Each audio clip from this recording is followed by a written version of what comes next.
ایک بہت زبردست چند دن پہلے خواجہ صاحب کے یہاں سے ایک فتویٰ نکلا تھا کہ جو محرم کو ناجائز و حرام اور بدعت کہہ رہے ہیں، محرم میں ہونے والا خرچہ، اس خرچے کا 10% اگر ان حرام اور حلال کے فتویٰ دینے والوں کو دے دیا جائے تو محرم حقیقت میں جائز ہو جائے گا، حقیقت میں جائز ہو جائے گا،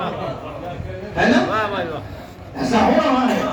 یہ منع ہے، یہ منع ہے، یہ منع ہے، اور اتنی جرأت پڑی ہے ہمارے علماء کی، ہاتھ جوڑ کر یہ گزارش کرو، اتنی جرأت پڑی ہے، یہاں تک لکھ دیا کتابوں کے اندر کہ اگر کوئی ارادتاً تعزیے کی زیارت کے لیے جائے گا اور وہ شادی شدہ ہے تو اس کا نکاح ٹوٹ جائے گا،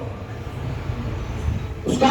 نکاح ٹوٹ جائے گا۔ بھائی نکاح ٹوٹ جائے، یہ نکاح آپ کا کہاں سے کس نے پڑھا ہے جو ٹوٹ جائے گا؟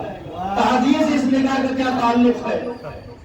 تعزیے سے اس کا تعلق کیا ہے؟ تمام میری پچھلی 5 مجلس سے یاد رکھنا، سارے کے سارے، میں کل انشاءاللہ اپنا موضوع بھی چینج کروں گا، آج میں اس کو یہیں پر اختتام کروں گا، کل سے دوسری آیت پر میں گفتگو کروں گا۔ سارے کے سارے اگر آپ دیکھیں گے نا اٹھا کر کے، یہ ساری چیزیں تعزیے سے دوری، محرم سے دوری، علم سے دوری، وہاں جاؤ گے تو ایمان سے نکل جاؤ گے، تعزیے کی دعوت کرو گے تو نکاح ٹوٹ جائے گا، یہ ساری کی ساری جو جتنی بکواسیں ہو رہی ہے نا، اس ساری کی ساری بکواسوں کا صرف ایک ہی ریزن ہے، ایک مقصد ہے، کسی طریقے سے ہم اپنے بزرگوں کے کھائے ہوئے لقموں کو، نہیں سمجھے، ہم اپنے بنی امیہ کے کھائے ہوئے لقموں کو حلال کر دیں، امت مسلمہ کو جس طرح کل بنی امیہ نے حسین کے پاس جانے نہیں دیا، اس طرح اس قوم کو امام حسین کے قریب جانے نہ دیں۔ سبحان اللہ، صرف یہ مقصد ہے مسلمانوں کا۔ ابھی ہمارے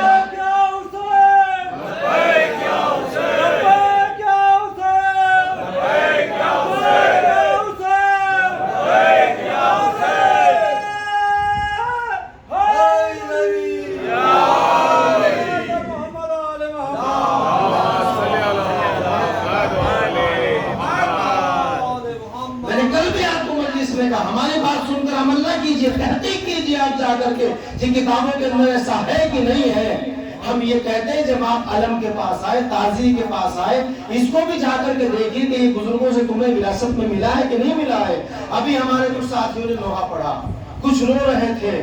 کچھ دائیں بائیں دیکھ رہے تھے، کچھ گریہ کر رہے تھے، کچھ اپنے موبائل میں لگے ہوئے تھے، کچھ اپنی باتوں میں لگے ہوئے تھے۔ یعنی کہ یہ دنیا میں دیکھنے کو ملا ہے جس سے جتنا ربط ہوتا ہے، جس سے جتنا ربط ہوتا ہے، محبت ہوتی ہے، وہ اس کے غم میں اتنا شریک ہوتا ہے، وہ ان کے غم میں اتنا شریک ہوتا ہے۔ ابھی ایک عالم نے بہت اچھی مثال دی ہے، آپ نے دیکھا نا کل جب عاشور کا دن آئے گا، محرم کا تعزیہ جلوس جو بھی نکلتا ہے، کچھ لوگ ایسے ہیں اس کے قریب آتے ہیں، جوتے چپل بہت دور چھوڑ دیتے ہیں، اس کے قریب آتے ہیں، اس کو چومتے ہیں، بوسہ دیتے ہیں، اور کچھ لوگ ایسے ہیں کہ اس کو دور سے دیکھتے رہتے ہیں، وہ بھی کلمہ پڑھنے والے، آنے والا بھی کلمہ پڑھنے والا، یا اپنے الفاظ کو تبدیل کروں، وہ بھی مسلمان، یہ بھی مسلمان۔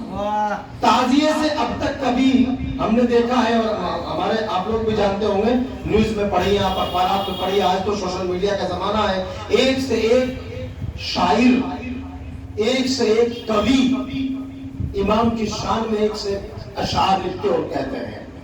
وہ پنجاب کے جو ہمارے ہندوستان کے بہت بڑے پہلوان تھے نا، وہ پہلوانی میں کئی ایوارڈ انہوں نے جیتے،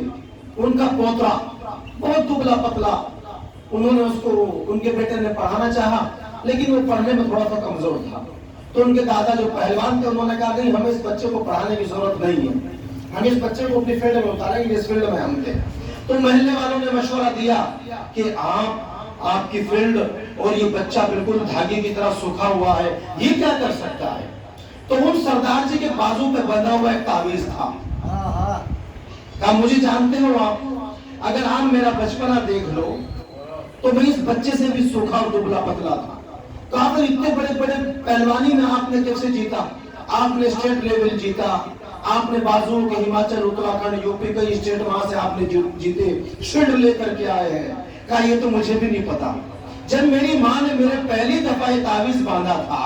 اور تعویذ باندھ کر کے جب مجھے کہا تھا کہ بیٹا جب بھی اکھاڑے میں اترو، اکھاڑا سمجھتے ہیں نا، جب بھی آپ اس میدان میں اترو اور سامنے والے کو چت کرنے کی نیت سے اترو تو بس کچھ مت کہنا، ایک مرتبہ اس تعویذ کو چوم لینا اور چومتے ہوئے یا حیدر کرار کہہ دینا۔